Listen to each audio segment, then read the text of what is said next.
sound. Sound could be nice. Hello, hello, hello. Should I put light? Do you need light to see me or something? I don't know. I don't know about that. Sounds like a scam. That looks good. I don't know if it necessarily fixed the general you can't see me issue, but it did overall lift the area, the space. I think that looks good. Now we do our regular audio testing. 1, 2, 3. Why am I connected to my TV? Disconnect from TV. Disconnect. No.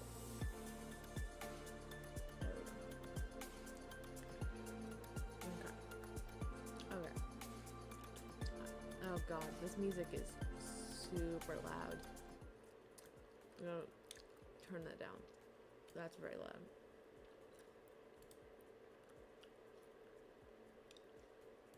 I'm just gonna go ahead and... Okay, now you can't hear it. Love it.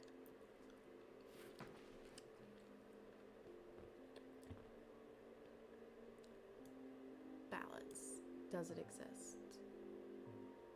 Is this I can kind of hear music. And can you hear my voice? Is my voice audible?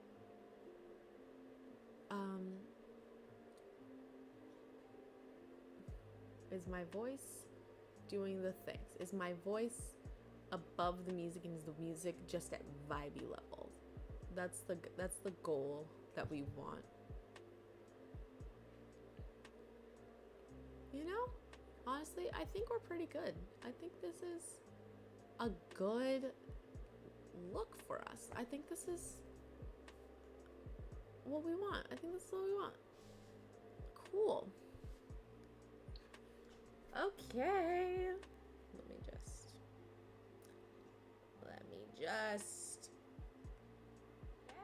No, opposite way. Turn the music off. That's what we want.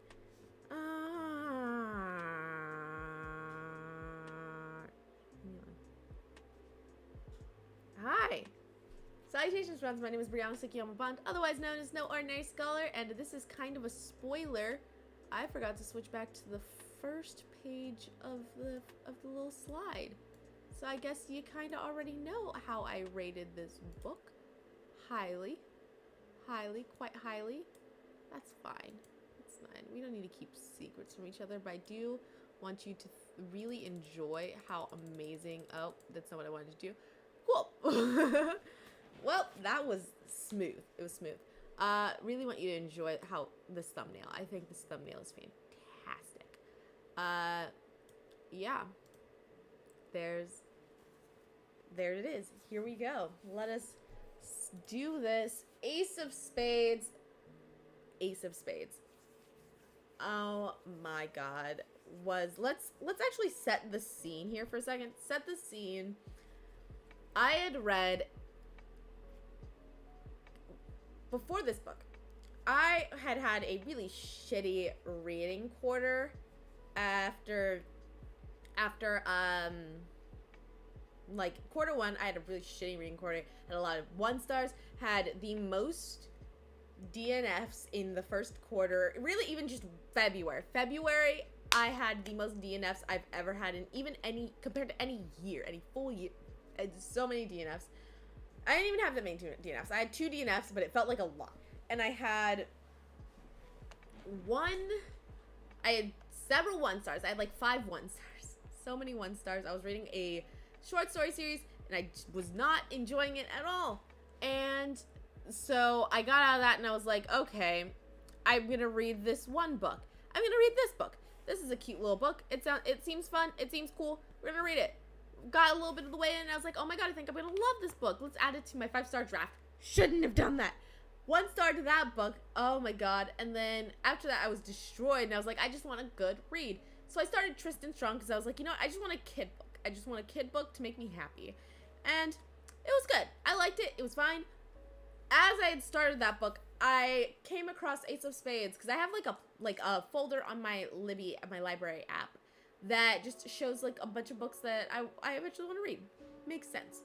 And I saw Ace of Spades was completely available. It was usually, I would expect that book to have like a 2-month wait period completely available. So I was like, I'm just gonna snag this. Snagged it real quick.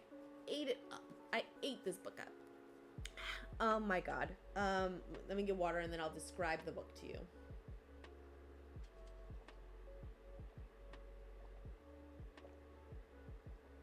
Okay. Ace of Spades, like you saw in the thumbnail, is basically get out. And, you know, I'm using the term basically very loosely here as someone who's actually never seen Get Out. It is Get Out meets literally a high school. So you have Chiamaka and Devon. They are they're senior prefects at their, like, prep school. They are the only 2 black kids, like, in the school at all, it seems. And they're immediately targeted by Aces, who is trying to ruin their futures, and they send out texts to everyone in the school that have a lot of, like, especially for Devon, it has, like, a lot of really personal information. Like, they out him as gay. They, like, out that he is, like, kind of in a, like, relationship with a drug dealer. And for Chiamaka, they frame her for crimes. They frame her for a lot of crimes. And that becomes an issue. And that's pretty much the story. That's like it doesn't, I feel like the way I'm saying it doesn't sound like much, but it gets ridiculous because you have that. And then, it goes to a point where, like, what happens in this book? I'm sorry. I'm doing it no justice. And it's such a good book. I was trying to even, like, think ahead of time. How do I summarize this book? And it's really just, like, yeah, they're being targeted by almost like a Pretty Little Liars type of situation. They're being targeted by Aces, and it turns out that Aces is not one person, but, like, an entire club of, like, what do they call them? Legendary families. But they're, like, entire families that have been around since the establishment of the school. And the goal is to pick 2 very bright young black kids, enroll them in the school, and then ruin their life. And other things that they do, they frame Chiamaka for a murder. That's fun.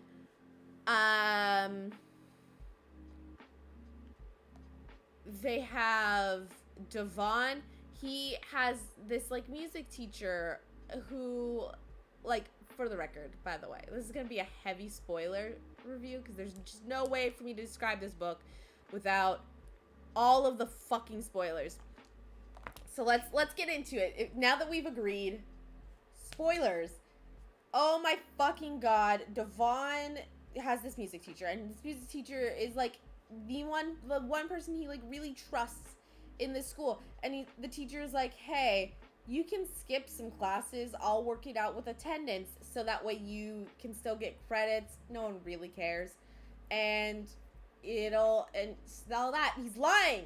He's lying the whole time. He's not working anything out. So Devon has basically not passed half of his classes in school this whole fucking time. So he's absolutely not getting into his dream school, Juilliard. That hurts my heart. Another one. So Chiamaka has this friend, Jamie. They have been best friends forever. And she has a crush on Jamie. She wants to be with Jamie. One summer, he has a party. They fuck. And they start fucking around every now and again. And one day, Jamie's like, hey, Chi, I need to talk to you. And so she's like, oh my god, today is the day Jamie asked me out. He comes to her and he's like, I'm in love with, I think Bella is her name. I'm in love with Bella. And so me and Chiamaka are both like, who the fuck is Bella? And he's like, I've been dating this chick for, like, months. And this guy, Jamie. This guy is the most sus motherfucker. Oh my lord. Let me see. Let me show you. Like, he for one, I hate that the book doesn't question, and like the book doesn't have Chiyamaka question, like, okay, why were we, like, you're acting like it's weird for me to have thought that you might want to ask me out, but we've been fucking a lot, and you've not once mentioned this chick that you've apparently been dating. And so Aces reveals all of that, and then Bella and Chiyamaka start to be friends, and she's like, oh, no, I didn't have a crush on Jamie. They're all lying. And then Aces puts out some facts about it, and Bella gets mad, and then she realizes, oh no, Jamie's been an asshole this whole fucking time about this.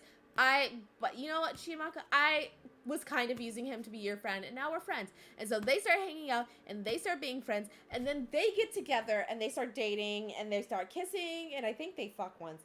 And turns out, Bella is the sister of the chick that Chiyamaka thinks she murdered. And can you see that I can't process this? Can you see how overwhelmed this book has me? Like, holy fuck. I will say, I went into this book is not a contemporary. I went into this book just thinking it was going to be a contemporary. It's not a contemporary. It is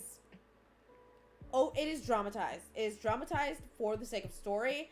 The school is not meant to represent people. It is supposed to be a personification of systemic racism.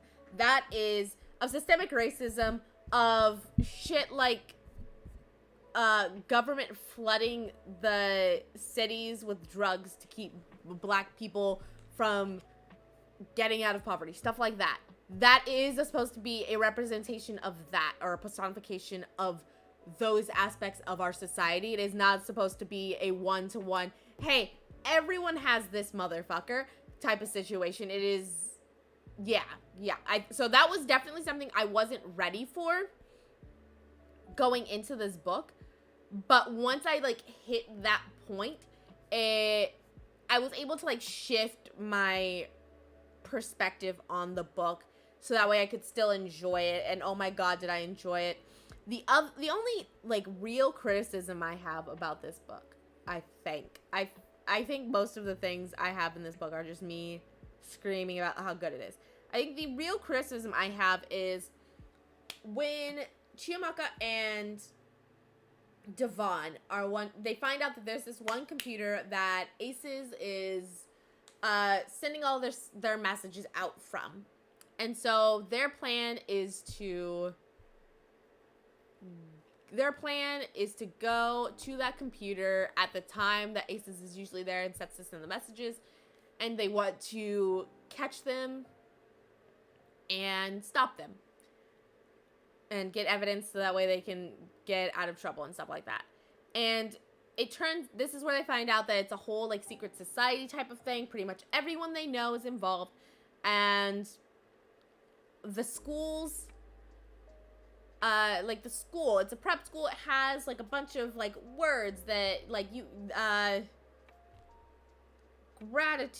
gratitude, endurance, stuff like that. Stuff like those types of words that are, like, school code or some shit like that. And if you take the first letter of all those words, you get the N-word and then die.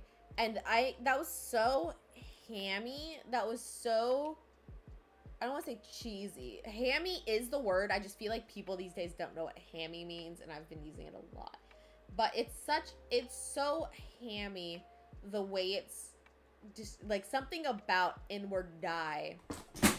And I'm breaking things. What are you doing? Why'd you break where's my heater?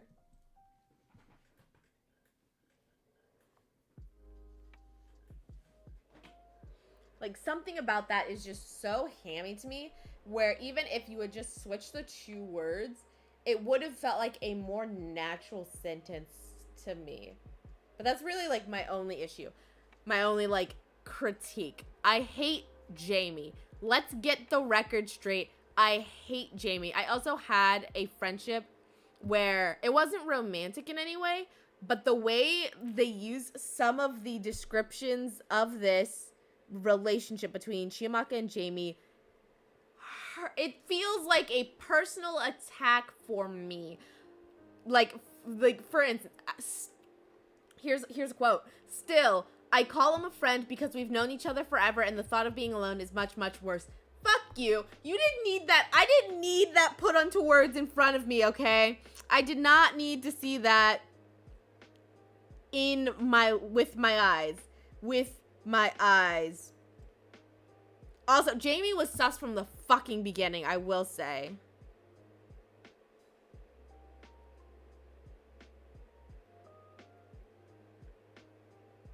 Ugh. Hold on. Let me find another Jamie quote. Oh my god, Jamie makes fun of her liking Winnie the Pooh, which also fucking fuck him for that.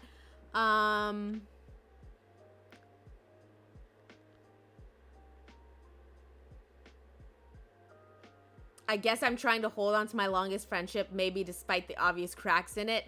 Like, that's just rude. You don't need to call me out like this, okay?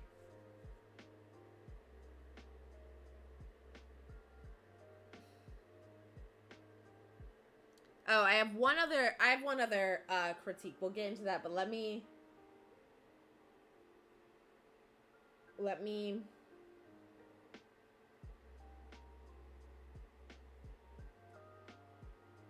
Jamie thinks the world is his to control, that he can tell me, convince me how to think and how to feel like I'm some puppet. I used to believe it, get swept up in it, but it's getting harder and harder not to see past his lies, that he's anything other than selfish, that he cares. Maybe what I thought was Jamie's love was never love at all. They say love and hate are the same, but at different ends of the blade. I hesitate before drawing up the list of suspects in my mind and adding Jamie's list to the spot right beneath Ruby. Like, ugh.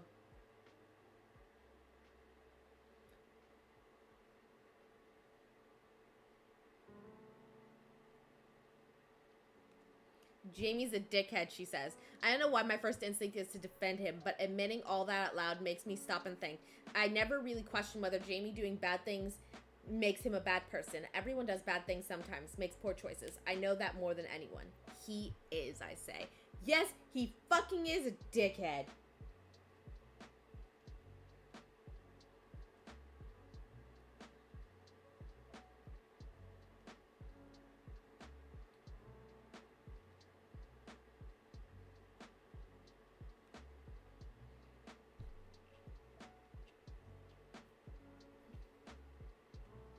I'm your best friend, and I left you when things got tough. I'm used to it, I want to say. I'm used to Jamie ignoring situation when things get tough or hard to speak about. Now I'm trying not to accept his crappy behavior.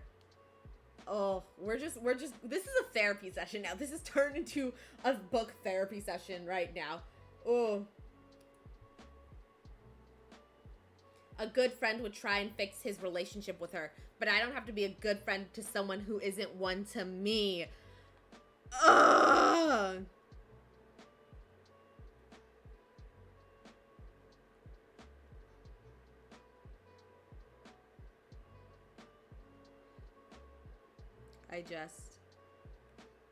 I physically, like, this book hit so close to home with the way she describes Jamie as a friend, and it just, also, I'm very upset because I was super excited for all of the queer in this book. Because you got Devon lost his boyfriend, and I cried. I cried multiple times during this book. I will not lie. I cried when Devon and his initial boyfriend broke up, and then I cried when Devon was having trouble with his new boyfriend, and I just wanted him to be happy, and the book seemed like it didn't want to be happy, and then because Bella and Chiamaka started dating, but again, Bella is the sister of the chick that was, like, murdering, they were trying to make her think she murdered, and that's not, it's like, it's even, like, it's supposed to be, I love how the book does make it seem like Bella is apologetic and Bella regrets what she did, and she did it because this is, like, a family thing. No! We said no to that, okay? You don't get a second chance after literally trying to destroy everything about a person. You don't deserve a second chance. I don't give half a fuck about your sorry at that point.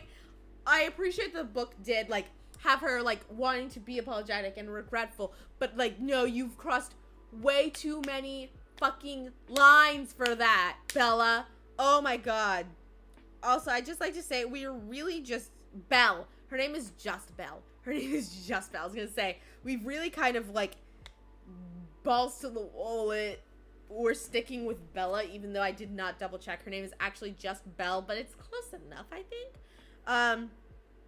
The other critiques I had, I saw some as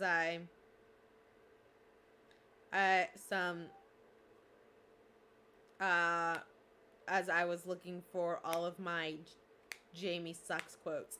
One is that in this book, I did not realize Devon was a guy until Chiamaka specifically says, like, in, like, one of her second or third chapters, there's a sex tape released of Devon, and after that's released, she says, oh my god, it's two dudes fucking. And that's it wasn't until then that I realized Devon was a guy. And then, it's also, I'm fairly certain someone referred to it as sapphic or lesbian. I remember someone referring to it as sapphic or lesbian. And so I just assumed those two were girls.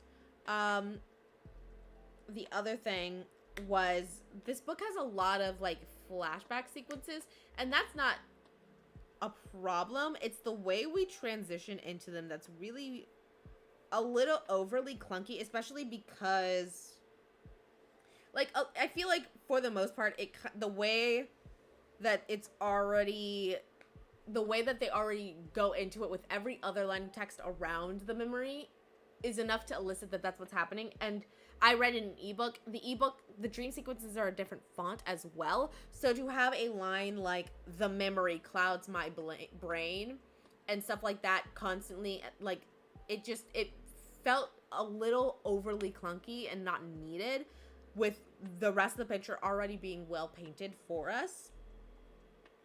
Is there anything else I can say about this book? Oh my god, at the end of the book, everyone, like, at the end of the book, I'm just so grateful that they took the time to at least let me know that both of them grew up to be, like, happy, successful adults, because I literally cried. I literally cried when there was a letter, and it's sent from Dr. Chiamaka and Professor Devon, and I was in tears knowing that everything turned out all right for them. Oh my god, my heart. Is there anything else to say about this book? 10 out of 10. You already saw the slide where I say it, but yeah, the book is a 10 out of 10. Gave it the full 5 stars. Absolutely in love with it. Like, I currently actually have you can't see it, but I have a poster above my desk. It's like a board, and I have a bunch of photos up there, and I actually have the Ace of Spades cover up on my wall above here. I'm emotionally obsessed. I'm obsessed. This author is an auto-buy author, and by auto-buy, as a poor person, I mean it is an auto checkout from my library.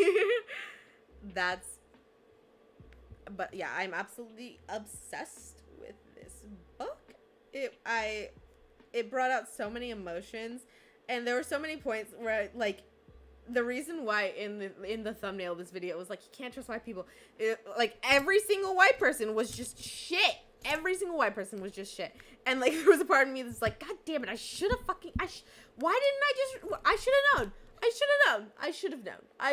known they were all trash. I felt disappointed that I let myself have that faith when it shouldn't have been there. Oh my god. But yeah, Ace of Spades. 10 out of 10. Fantastic read. Absolutely recommend you read it. But again, go into the reading knowing that this book is not a... This book is not... a like contemporary. It's not realistic fiction. It is intended to be a thriller. It's supposed to be something along the lines of Get Out or Pretty Little Liars, something like that. But it's, oh my god, it's fantastic.